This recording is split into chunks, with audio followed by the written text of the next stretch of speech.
Muraho neza bana mukunda iby'imodoka muri rusange. Tubahaye ikaze ku muryango mugari wa Felicien Auto Spare Parts Limited. By'umwihariko nge muri kubana hano ni Munyakazi guturuka muri Felicien Auto Spare Parts, aho tugiye kujya tubana mu kiganiro twise Felicien Motor Hubs, aho tugiye kujya tuvuga ku bijyanye n'imodoka muri rusange ndetse na mekanike muri rusange na pièce zizewe muri rusange. Kuri uyu munsi rero tukaba dufite umutumirwa wacu ariwe Jean d'Amour. Tuguhaye ikaze Jean d'Amour ku muryango mugari wa Felicien Auto Spare Parts. Murakoze. Nanjye nitwa Mbabwiye Jean d'Amour, aba nige tuzajya tubana hano inshuro nyinshi muri iki kiganiro tugiye kujya tunyura kuri iyi channel tuvuga ku bijyanye n'imodoka, kubera ko ari wo muryango tubarizwamo w'imodoka. Turazikora, tuzigendamo, turazikanika, tugira amapièce yazo, ibyinshi n'ubumenyi bwisumbuye kuri zo tuzajya tubusangiza abadukurikiye. Yaba abatunze imodoka bose bazajya bisanga muri iki kiganiro kugira ngo barusheho gusobanukirwa n'ibinyabiziga bagendamo. Murakoze.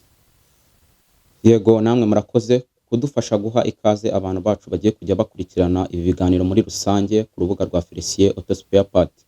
Reka dutangire mubabaza ikibazo kigira giti: ese wowe ubitekereza ute cyangwa se ubibona ute kuba umuryango mugari wa Felicien Auto Spare Parts watekereje kuba wazanira abanyarwanda cyangwa se abantu bose bakunda iby'imodoka muri rusange ikiganiro bise Felicien Motor Hubs?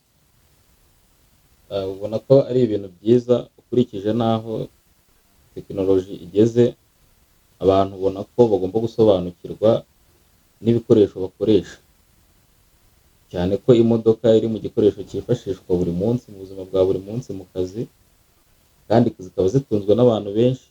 Bagomba gusobanukirwa n'imikorere yazo kugira ngo bizagabanye n'igiciro n'uburyo imodoka zangirikamo. Ikiganiro ni cyiza, kije gifasha abantu, abakiriya n'abatunze imodoka, kandi bizanoroshya n'ubuzima rusange ku gihugu no ku bantu bakora mu ruganda rw'imodoka, haba abazikora, abazikanika, abazisuzuma. Iyo usuzumira umuntu kandi nawe hari ibyo yakabaye yikorera, byoroshya akazi. Abakiriya nibo basobanukiwe n'ibinyabiziga bagendamo, n'iyo umubajije hari ibimenyetso ubwe abazi, bikakorohera nawe kugira ngo umufashe aho yaba ari hose. Ibyibanze akabyikorera, ibisaba igaraje nabwo ukamugeraho. Wasangaga umuntu iyo afite ubumenyi bukeya, hari igihe n'ubumenyi bw'ibanze uba usanga atazi kubyikorera, ugasanga nubwo we biguha akazi ariko bitwara umwanya munini kandi abantu bose ntubona uko ubafashiriza icyarimwe. Ariko iyo bafite ubumenyi buhagije bituma kubafasha ubaha serivisi yihuse, kandi iyo ubahaye serivisi yihuse uba ucunguye igihe, urinze umwanya ibintu byafatagamo umuntu agakora ibintu byinshi mu gihe gitoya. By'umwihariko urakoze cyane kuba ubashije kuba wadusobanurira muri rusange, cyane yuko wanatubwiye ko iyi ariyo domaine ubarizwamo cyangwa se ariyo domaine yawe by'umwihariko. Reka twebwe turase ku ntego cyangwa se tugire icyo tugezaho abanyarwanda n'abandi badukurikiye muri rusange, by'umwihariko domaine dukunze kubarizwamo y'imodoka cyangwa se y'imodoka twebwe ubwacu dukora muri rusange. Urabona tekinoloji yarahindutse. Ibyo kera abantu bitaga ko bitagomba kugira ikibazo, ubu kigira ikibazo mu buryo butunguranye. Kera bavugaga mekanike ukumva ni ibyuma ni uguhonda, nta kibazo na kimwe gishobora kugira, ugasanga wowe urigendera, hazabaho hakabaho mekaniko fera, icyuma kigacika. Ugasanga ni ibintu bisaba kujya ku mutekinisiye. Ariko ubu ngubu ntabwo mekanike kiri bya bindi uvuga ngo birakenera guhonda gusa. Oya, uko ikoranabuhanga ryazamutse no ku modoka ryarazamutse, ryagiye ritera imbere. Ubu imodoka ibirimo tekinoloji nyinshi, hari n'ibyo ibibazo iyo igize ibikwereka kuri dashboard y'imodoka, nawe ukabasha kubyisomera. Ubu utafite ubwo bumenyi rero cyangwa utumva imikorere y'imodoka yawe, hari ibimenyetso guha byo kukuburira ugasanga ntiwabibonye, mu gihe mbere wategerezaga ko igice cyo ku modoka gifayiringa completely kugira ngo ubone kuvuga ngo wahamagara umutekinisiye. ariko imodoka z'ubu irabanza ikakuburira, kakwereka ibimenyetso muri rusange mbese. ukabaza ubisobanukiwe nimba icyo bisobanuye, cyangwa se nawe nimba uzi no gusoma, uhasigaye hari ikoranabuhanga, interineti iroroshye, nawe ukagira bimwe wirebera, ukagira amakuru y'ibanze ugira ku kibazo uhuye nacyo, bityo bikorohereza akazi bugiye kugufasha. Urumva yuko njyewe uko mbyumva bitewe n'aho tekinoloji igeze cyangwa se n'aho isi igeze muri rusange, ubu bimaze koroha ku buryo ki umuntu wese ashobora kuba yatunga imodoka akabasha kumenya ngo imodoka yanjye irwaye iki ngiki. Icyo njyewe nyine ni ukumenya aho nabariza, cyane yuko muri iyi minsi abantu benshi bari kugira ibibazo. Twebwe dufite imodoka za kera, dufite imodoka zo muri 2009 kangahe, dufite imodoka zo muri 2007, 2005, twatangiye guhura n'ibibazo tutazongera kubona controle technique, bitewe n'uko nka tekinoloji wari urimo udusobanurira ibintu byose byateye imbere. Hano muri controle technique hano mu gihugu cy'u Rwanda ubu bashyizeho uburyo bubiri, kujya muri controle isanzwe no kujya muri controle y'umwotsi, kugira ngo tugomeze kubungabunga ikirere cyangwa se tugomeze kwirinda ibyatwangiriza ikirere. Ese nkawe umaze igihe muri mekanike cyangwa se ufite ubumenyi bwinshi muri mekanike, abo bantu nizihe mpungenge wabamara, n'ubuhe bwoba wabamara, cyangwa se niyihe nama wabagira y'ibyo bagomba gukorera imodoka zabo kugira ngo zisubire muri condition nziza? Cyane yuko nkanjye munyakazi ku bumenyi mfite, nanjye mekanike ndayizi, ariko buriya iyo abantu bashyize hamwe nibwo batekereza ibintu bizima kandi biremereye. Kumenye mfite ari gihe mbanyeka yuko ari ugukoresha maintenance nabi y'ikinyabiziga cyawe, bikaba ari byo bituma uhora ufite ubwoba no kuba utamenya ahantu ugomba gukoreshereza imodoka yawe ngo bayiteho uko bikwiye, ibyo by'imyotsi byose bishira. Nizihe mpungenge wamara abanyarwanda muri rusange bafite ubwo bwoba, cyangwa se n'abandi badukurikiranye muri rusange? Nkuko wari ubikomojeho, n'ubundi igisubizo cya mbere gitanga ngo ni maintenance, bifite aho bihuriye na maintenance. Usanga aricyo kibazo abantu benshi bahura nacyo, kandi n'ababonye ikizami cy'umwotsi bagize ngo ni imbogamizi ije cyane ikintu gishyashya, kandi ubundi si ibintu byakabaye ufata nk'ikibazo. Nge numva twabifata nk'iterambere muri rusange. Ni iterambere, ahubwo ni ibyakakwiye kubaho, kuko imodoka bazishyigikiye bagashyigikira amakosa,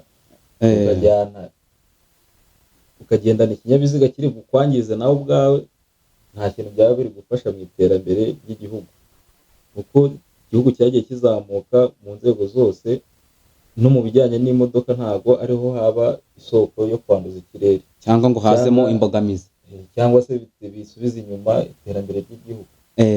Ahubwo yaba abatunze imodoka n'abazikora bagomba kubahiriza ayo mabwiriza ajyanye n'ibyo gutsinda ibizamini by'umwotsi, nk'uko imodoka yatsindaga ikizamini cya controle igira ngo irinde umuntu. N'ibyo ni ukubifata nk'ubwirinzi, ntabwo bakabifashe nk'imbogamizi cyangwa nk'amananiza. Cyane yuko nanjye uko mbyumva, numva yuko ari ugukuraho imbogamizi zishobora kwangiza buri umwe wese aho yaba hose ku isi. Urumva ni uburyo bwo kubungabunga ikirere cyangwa se kubungabunga ibidukikije, ni gahunda ya leta. Njyewe ukuntu mba mbitekereza cyangwa uko nabyumva, ahubwo ntekereza ko nkatwe turi muri domaine ya tekinike cyangwa se muri domaine ya mekanike, icyo abanyarwanda twababwira muri rusange cyangwa se impungenge twabamara, nuko twababwira ko turahari kandi twebwe nibyo twize, niko kazi kacu.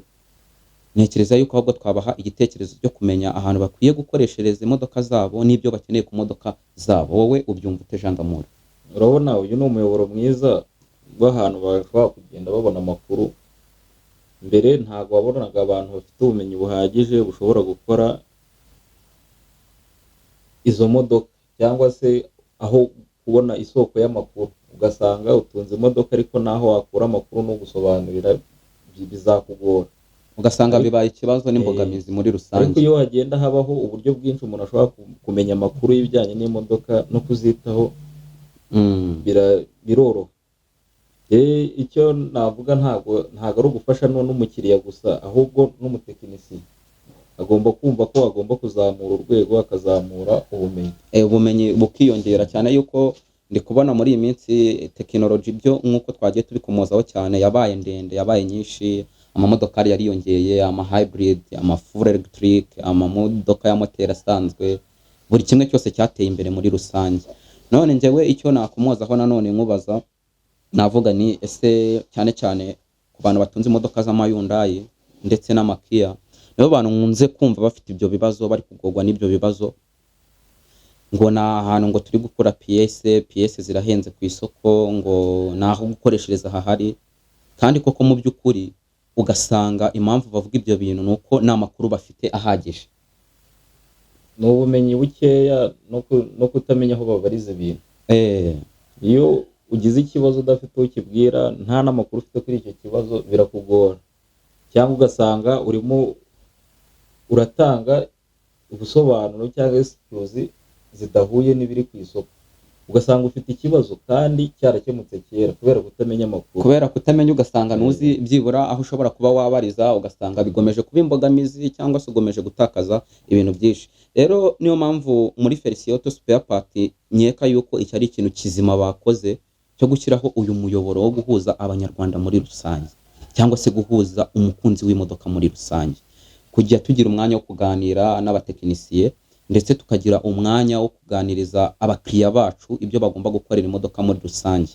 So ubwo rero nkanjye icyo navuga twageza ku banyarwanda, cyangwa se nk'ubutumwa twaha abanyarwanda bwaturutse muri Felicien Auto Spare Part, nuko kuri uyu munsi wa none niba ufite ikinyabiziga cyangwa se uteganya kugura ikinyabiziga cyiza kandi cyizewe, cyangwa uteganya gukoresha, muri Felicien Auto Spare Part nje mbona ibyo bintu babishoboye cyane cyane ko bafite ibikoresho by'intangarugero kandi ari abahanga mu gukora ibyo binyabiziga, cyane yuko nawe Jean d'Amour unyeka yuko muri Felicien Auto Spare Part ibyo bintu bibaziho, cyane yuko nawe ariho ubarizwa kenshi mu buzima bwa buri munsi.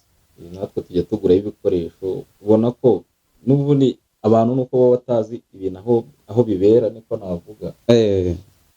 Usanga ugira ikibazo nk'ubwo ukareba muri telefone yose, ugasanga nta muntu n'umwe urimo wo kugufasha, ugasanga nta muyoboro wahuriraho n'undi, ugasanga nta n'uwo wabaza ya makuru. Ariko iyo ufite nimero z'ahantu habera ibyo bintu, wakubariza ikibazo cyawe, wirinda ba bantu bakubeshya ngo iki kintu ngo cyarabuze, cyangwa akajya kuguhenda kuri PS bitewe n'ubumenyi buke nanone anafite, nabyo byashoboka. Ngiyi ngo ntago ngo yaboneka ku isoko, cyangwa ngo mu Rwanda ntayihari, kandi ntibikibaho, ko ubona ko niyo ubuze PS baguha iminsi ukayitumiza hanze, keretse iyo PS itarigeze ikorwa cyangwa nta handi hantu iri ku isi. Umuntu araza akakubeshya amakuru kubera ko nta bintu utasobanukiwe, ugasanga nk'imodoka uyiparitse ibyumweru 2-3 kandi uwari kugufasha ahari. Nimba na PS itaragera mu Rwanda ariko hari ahandi yageze, zirahari ku isoko, hari uburyo bwinshi ushobora kuyibona mu minsi mikeya. Icyo gihe rero niyo mpamvu ugomba kugana ababisobanukiwe.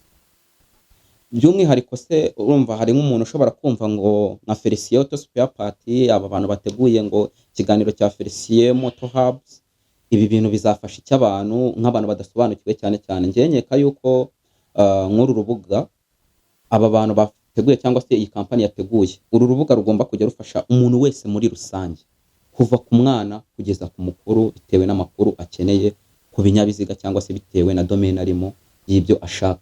Mbona n'abandi bakeneye kuba baza bagafatiraho ubumenyi, bashobora kuba bagana Felicien Auto Spare Part kuko bashobora kuba babafasha muri ibyo bintu.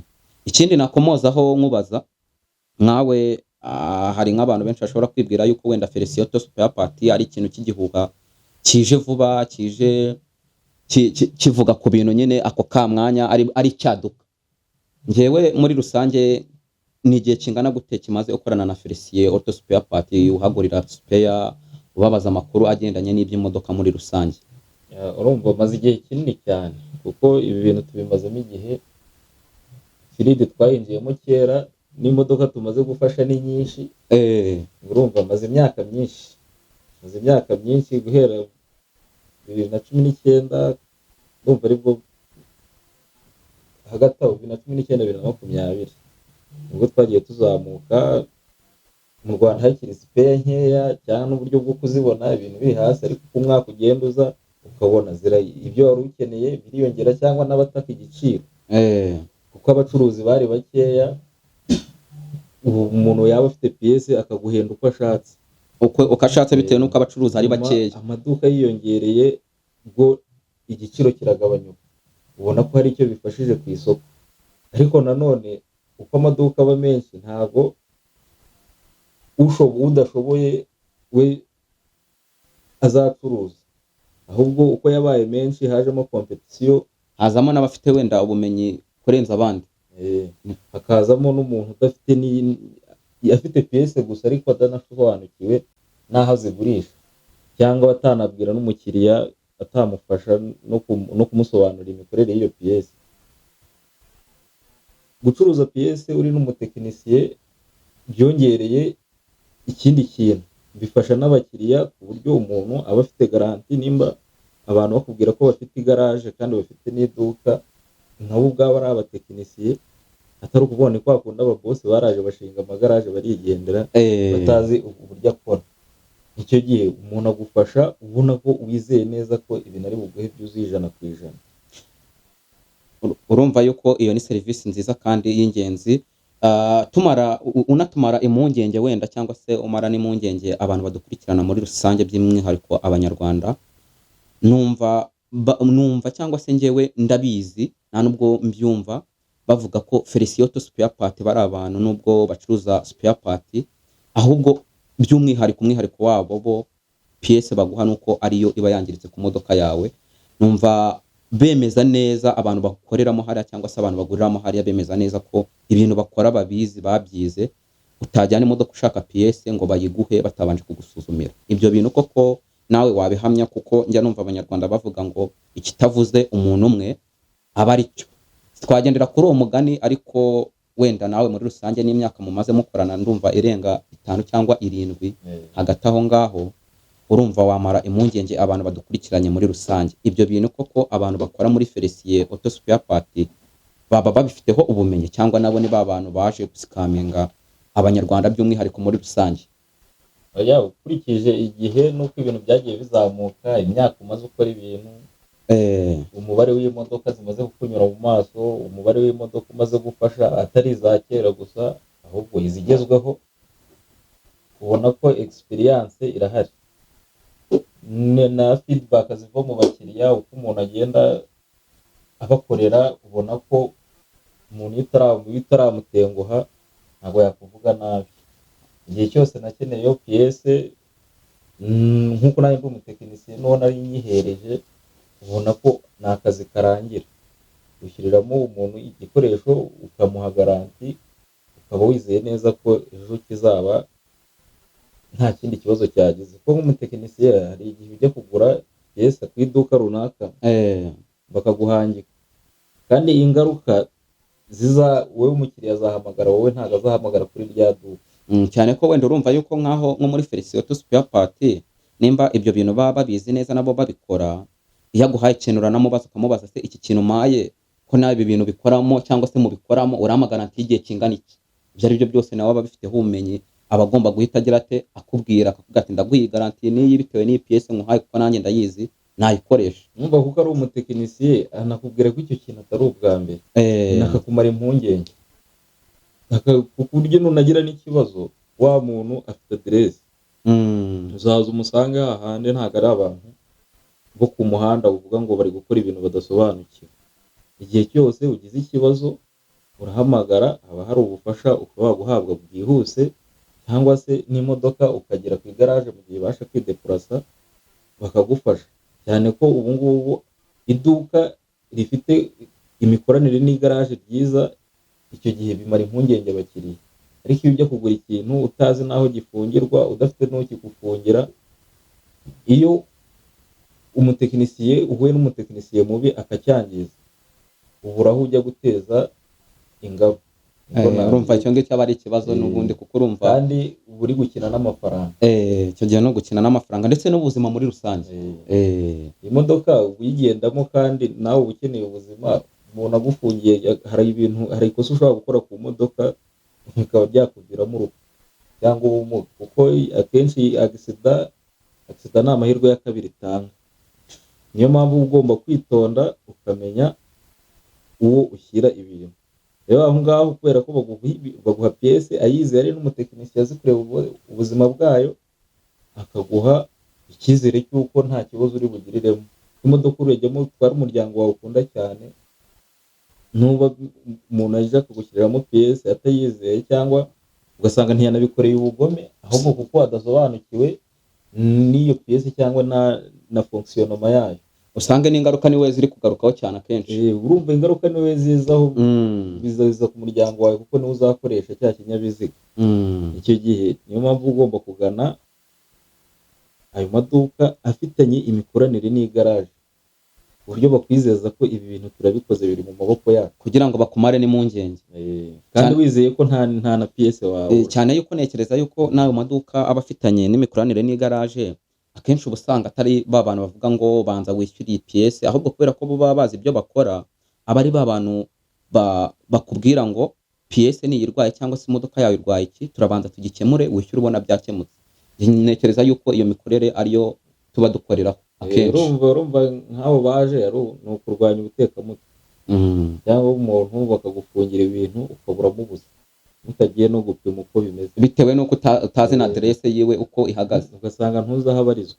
none se iyo ugannye abo bantu, iyo uje nko ku iduka, umuntu akakubwira reka banabigufungire hariya, cyane ko uretse n'iryo duka n'abandi n'ahandi n'uwaguze piyese, ushobora kugana aho ngaho ku igaraje bakagufungira, bakakwizeza ko bya bintu bikize. Icyo gihe bihita bizamura icyizere cy'umukiriya n'umutekano yumva afitiye ya modoka ari kugendamo, ugasanga ni ibintu bifasha cyane. Rero iyo abakiriya bagenda bamenya amakuru y'ibijyanye, ko ntabwo bikiri ibintu byo guhisha. Kera wasangaga umuntu agira ngo ni ibigenewe abandi, wowe utwaye imodoka ariko uzi ko amakuru ajyanye n'imodoka hari abagenewe, kandi twese aratureba. Kumenya amakuru ya buri munsi y'umuntu, niko ugomba kumenya n'amakuru ajyanye na ya modoka.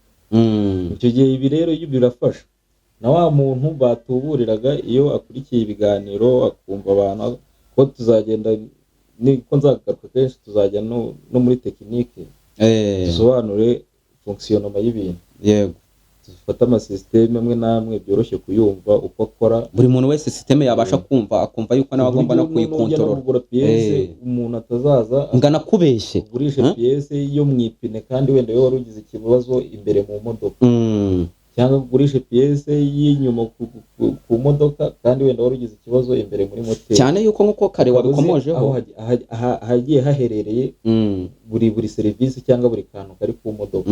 Cyane nk'uko kare wabikomojeho, wanavuze yuko n'ubundi imodoka ziriho ubungubu, cyangwa se imodokari haje tekinoloji nshya.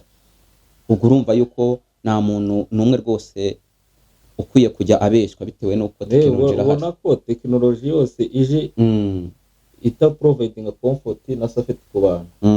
Tekinoloji ntabwo umuntu yayikonsoma, cyangwa ntabwo iyo modoka nta kibimaze, nta nubwo iba yumvikana neza. Mbere wategerezaga ko ikintu kigira mechanical failure kigacika cyangwa kigaturika, ukabona kumenya ko cyagize ikibazo. Ariko ubu ngubu bitewe n'ahantu isi iri kwerekeza, mbere y'uko hajya kubaho ikintu kijya kwangirika burundu, ubanza kubona aka SMS muri taburo y'imodoka, ikabanza kuguha ama warnings, kubera tekinoloji n'ikoranabuhanga ryagiye rizamuka, naryo abantu bagomba gusobanukirwa. Zimwe no muri zo akenshi ubusanga mbona njyewe nk'izo nkunda guhura nazo mu kazi kanjye, mbona hari niyo utwaraho kugira ngo ahubwo iguteze ikibazo yakikweretse wowe utari kucyumva ikihagarika. Niho tekinoloji igize igeze. Noneho rero tugana ku musozo, ndagira ngo tumare abantu impungenge, cyane yuko numvishe muri Felicien Auto Spare Part ibintu byinshi bibandaho cyane bafite, byagomeje guteza ikibazo mu gihugu, cyangwa se byagomeje gutera abantu impungenge cyane. Ni ibikoresho bijyanye n'imodoka zituruka mu gihugu cya Korea, iz'amayundayi, amakia, amachevrolet ndetse n'izindi modoka zose. Ibyo bikoresho birahari, n'icyo badafite bari abantu barakiwodaringa kikakugeraho, mukorana kontara. Ariko ndagira ngo tumare impungenge, hari abakiriya benshi bantumye ngo nze mbavugire, cyangwa se mubaze, cyangwa se tugire ibyo tuganira babashe kubisobanukirwa. Bambwiye ngo abantu dufite amamodokari guhera ku mwaka wa 2003 kugera ku mwaka wa 2008, dufite ikibazo cy'uko uyu mwaka tugiye kwinjiramo tutazabasha guhita tubona controle technique bitatugoye. Ariko natwe twabahaye igisubizo, turababwira ati bitewe na PS dufite, bitewe n'ibikoresho dufite, turafata ubumenyi bwacu tubabarize amakuru no ku bandi batekinisiye muri rusange, kuko ushobora gusanga ahubwo mufite ubwoba bwo kumva yuko mudashaka gukoresha maintenance yanyu, aribwo bwoba ahubwo mufite. Imodoka zo zanyu zigomba gukira, kandi gukira ni iki? Ni ugufata ikintu gishaje ukagisimbuza, ni ugufata igikeneye kureparwa ukakirepara. Ndagira ngo by'umwihariko tubashe kuba twasobanurira abantu badukurikirana cyangwa se n'abakiriya bo muri Felicien Auto Spare Parts n'abanyarwanda muri rusange, tubashe kuba twabasobanurira ese ubundi ibintu nka 3 cyangwa nka 5 bishobora kuba byateza umwotsi ku modoka yawe ni ibiki ugomba gusuzuma, ni ibiki ugomba gucekinga. Kandi ibyo bintu ukaba wanabisanga muri Felicien Auto Spare Parts ku biciro byiza, kandi aho waba uri hose bakaba bagukorera na order. Noneho nk'uko wabihereyeho igihe wavugaga ku bijyanye n'uko bagiye kuzajya bapima umwotsi, ikintu wakomeye kumojeho cya maintenance. Yego, ubu nta kintu kizongera gukorwa mu buryo bw'igice. Uvuge ngo ngewe imodoka ibirometero by'amavuta byari byuzuye, ngiye kuyahindura, ngiye kuyasimbuza, numve ngo ibyo birahagije. Oya, ubu maintenance igira step nyinshi bitewe n'inshuro n'ibirometero umaze kugenda. Hari maintenance ya mbere, ya kabiri, ya gatatu, bitewe n'igihe umaranye imodoka ugomba gukora. Abantu rero kubera ko ntawe wasuzumaga ubuziranenge, yazaga nimba ibigenewe gukorwa muri maintenance ya mbere agakora igice ngo nta mafaranga mfite. Ugasanga atanze iyo mpamvu, kandi kubera ko bikoze igice kuri maintenance ya kabiri, noneho bizaba byidubuye cyangwa bisaba amafaranga menshi nasanga hari icyangiritse. Yego, icyo gihe cyangwa ubu ngubu ukuntu bigomba kugenda, cyane no gukuraho urujijo ngo ni ikibazo cy'imodoka ubwacyo. Oya, ahubwo ni ikibazo cy'abantu. Ni ikibazo cy'abantu badahindura imyumvire, niko nabifata. Kuko ntabwo iyi modoka waba bayifashe nawe, nkuko nawe mu rugo bisanzwe cyane ubuzima bwa buri munsi. Nawe iyo hari ikintu udakoze neza ubona ingaruka.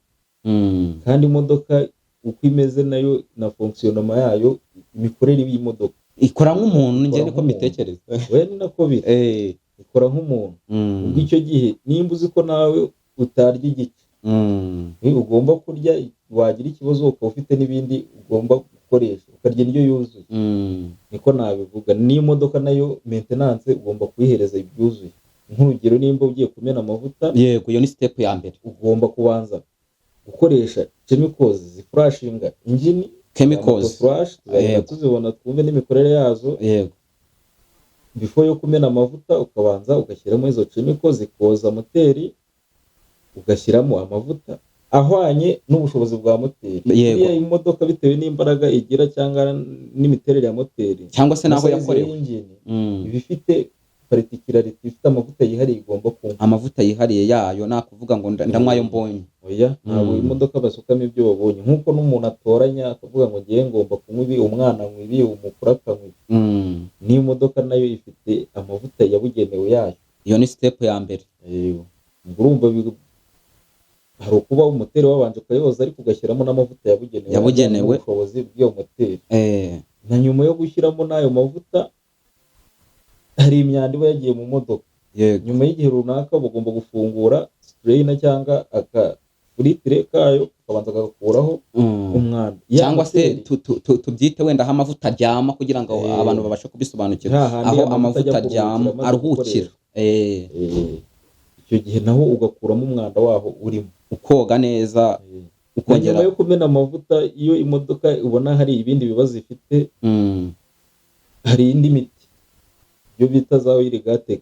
Imodoka nimba iri gukonsoma amavuta cyangwa ifite ikindi kibazo, na mbere yuko bafungura moteri, hari n'imiti nayo bashyira no muri moteri kongera ubushobozi bwa ya miti no gucleaninga byose. Hari imiti basuka muri tanka y'imodoka igafasha mu mikorere ya moteri.